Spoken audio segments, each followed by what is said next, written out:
Baik, Assalamualaikum warahmatullahi wabarakatuh. Waalaikumsalam Salam warahmatullahi warahmatullahi wabarakatuh. wabarakatuh. Nah, selamat siang Bapak Ibu, gimana kabarnya hari ini? Alhamdulillah baik Bu. Baik, Bu. Alhamdulillah, semoga kita semua selalu dalam lindungan Allah ya. Amin.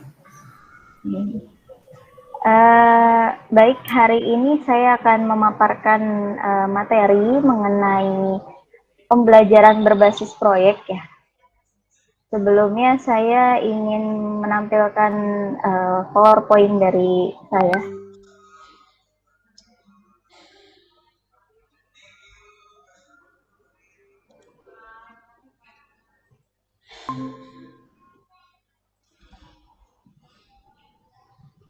Sudah terlihat ya Bapak Ibu ya? Sudah Bu? Sudah, Bu. Baik. Materi hari ini adalah pembelajaran berbasis proyek. Nah, pembahasan yang akan kita bahas di dalam materi pembelajaran berbasis proyek, pertama kita harus memahami dulu apa sih itu pembelajaran berbasis proyek. Kemudian yang kedua adalah tujuan pembelajaran berbasis proyek, dan yang ketiga prinsip dari pembelajaran berbasis proyek. Kemudian tahap implementasi pembelajaran berbasis proyek, dan yang kelima adalah contoh pembelajaran berbasis proyek. Kemudian di sini ada penjelasan atau definisi dari pembelajaran berbasis proyek itu sendiri. Di sini Bapak Ibu bisa mengetahui ya, apa sih itu pembelajaran berbasis proyek. Pembelajaran berbasis proyek itu sendiri adalah pembelajaran yang menggunakan proyek sebagai media dalam proses pembelajaran untuk mencapai soft skill, hard skill, dan karakter. Penekanan pembelajaran ini terletak pada aktivitas-aktivitas peserta didik dalam menghasilkan produk, barang, baik jasa, dalam bentuk desain, skema, karya tulis, karya seni, karya teknologi, prakarya, dan lain-lain. Sampai dengan mempresentasikan produk pembelajaran yang dihasilkan masing-masing siswa. Kemudian di sini ada hal yang perlu diperhatikan dalam pembelajaran berbasis proyek, diawali dengan penyusunan kurikulum secara bersama, kemudian perumusan proyek order bersama, demikian pula pengerjaannya. Kemudian di sini juga SMK memiliki peluang untuk bekerja sama dalam menghadirkan tenaga ahli ataupun pemanfaatan fasilitas bersama. Jadi di sini Bapak Ibu apabila ingin pembelajarannya dilakukan berbasis proyek, maka bisa juga mengundang guru tamu ya dari Dudika atau yang direkomendasikan oleh sekolah yang bisa mengisi materi pembelajaran berbasis proyek tersebut. Kemudian di sini ada 5 poin dari tujuan pembelajaran berbasis proyek. Yang pertama adalah meningkatkan kemampuan peserta didik dalam pemecahan masalah proyek. Yang kedua, memperoleh pengetahuan dan keterampilan baru dalam pembelajaran. Yang ketiga, membuat peserta didik lebih aktif dalam memecahkan masalah proyek yang kompleks dengan hasil produk yang nyata. Yang keempat, mengembangkan dan meningkatkan keterampilan peserta didik dalam mengelola bahan atau alat untuk menyelesaikan tugas atau proyek tersebut. Yang kelima adalah mengembangkan dan meningkatkan keterampilan peserta didik dalam mengelola bahan atau alat untuk menyelesaikan tugas atau proyek. Kemudian di sini juga ada prinsip dari pembelajaran proyek itu sendiri. Yang pertama ada centrality, yaitu proyek berbasis pembelajaran berbasis proyek ini menjadi pusat dalam pembelajaran. Yang kedua, driving question. Nah, pembelajaran berbasis proyek ini difokuskan pada pertanyaan atau masalah yang mengarahkan siswa untuk mencari solusi dengan konsep atau prinsip ilmu pengetahuan yang sesuai. Yang ketiga adalah constructive investigation. Pada project based learning, siswa membangun pengetahuannya dengan melakukan investigasi secara mandiri. Nah, di sini guru itu sebagai fasilitatornya. Kemudian yang keempat adalah autonomi. Autonomi itu adalah project based learning ini menuntut student center. Jadi siswa sebagai problem solvernya dari masalah yang akan dibahas. Kemudian yang kelima adalah realisme ya. Kegiatan siswa ini difokuskan pada pekerjaan yang serupa dengan situasi yang sebenarnya. Nah, aktivitas ini mengintegrasikan tugas otentik dan menghasilkan sikap profesional dari siswa. Kemudian di sini ada tahap implementasi. Tahap implementasi dalam pembelajaran berbasis proyek ada 3 tahap.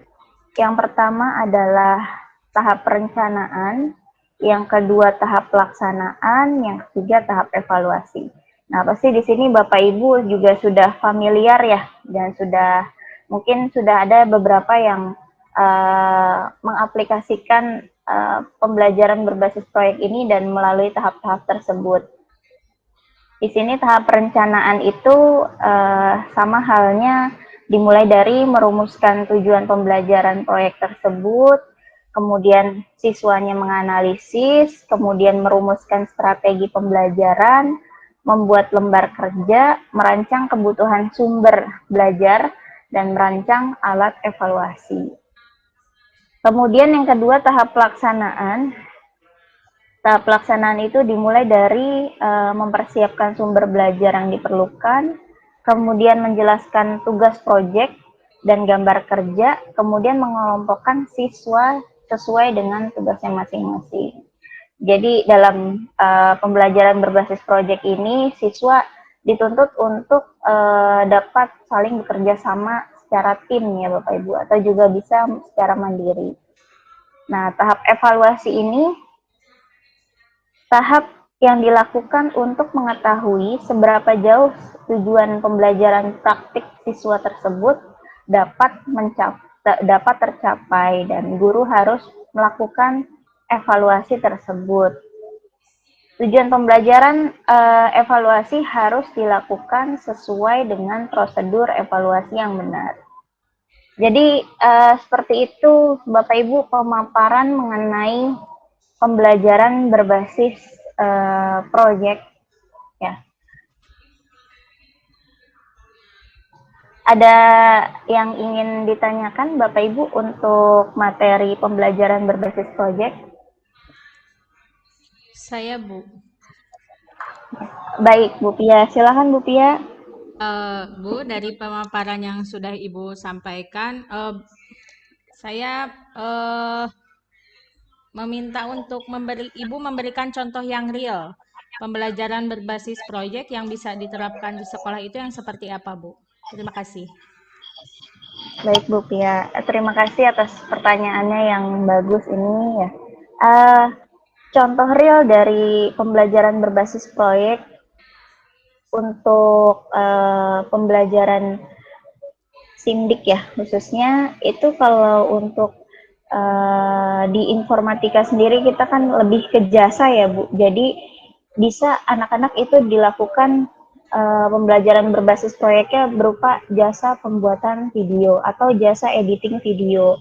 Kemudian kebetulan di dalam materi SIMDIK sendiri juga ada mengenai pembelajaran bagaimana sih kita dalam melakukan editing video tersebut. Nah, siswa bisa dituntut untuk membuat atau melakukan editing video yang bagus atau yang baik dan benar.